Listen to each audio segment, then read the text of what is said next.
my daughter. Yeah. Waiting for dish to stop spinning. You're live! Hello, everybody! So, it's not good stuff I want to talk about while I'm on live. Just did a little bit of research online. She doesn't know what she's talking about. So I went looking for answers as to why Victoria has so many COVID cases. Kyla? No. And it sort of linked the links that I found, or I started looking into, was government policy and website and what the government is up to. Mainly the state government Victoria website.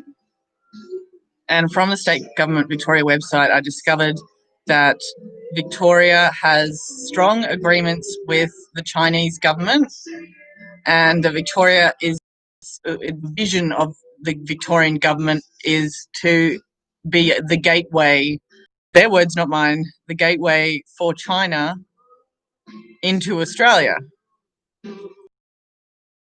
Just logically connecting dots here, and thinking that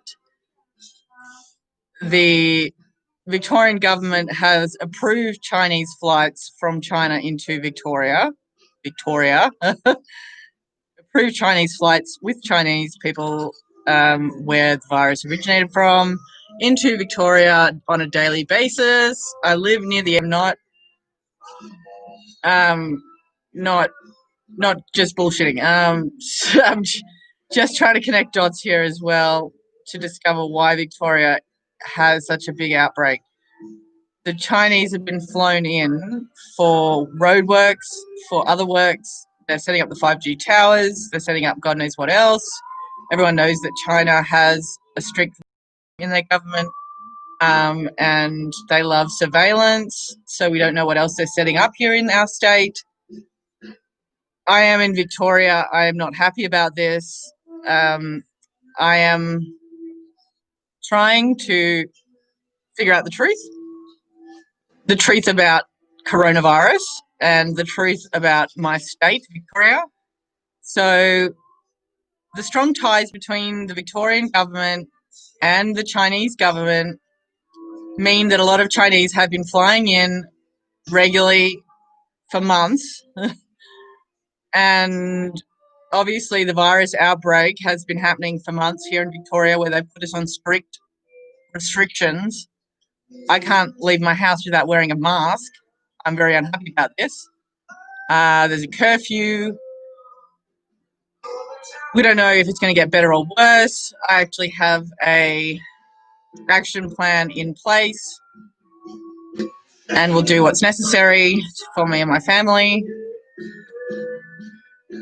But this could play out two ways, and I remember my yoga teacher discussing timelines and possible timelines on how this can play out. The first timeline is that it gets worse, that vaccinations are forced, that we are stripped of our sovereignty, that or the world improves and the Victoria improves.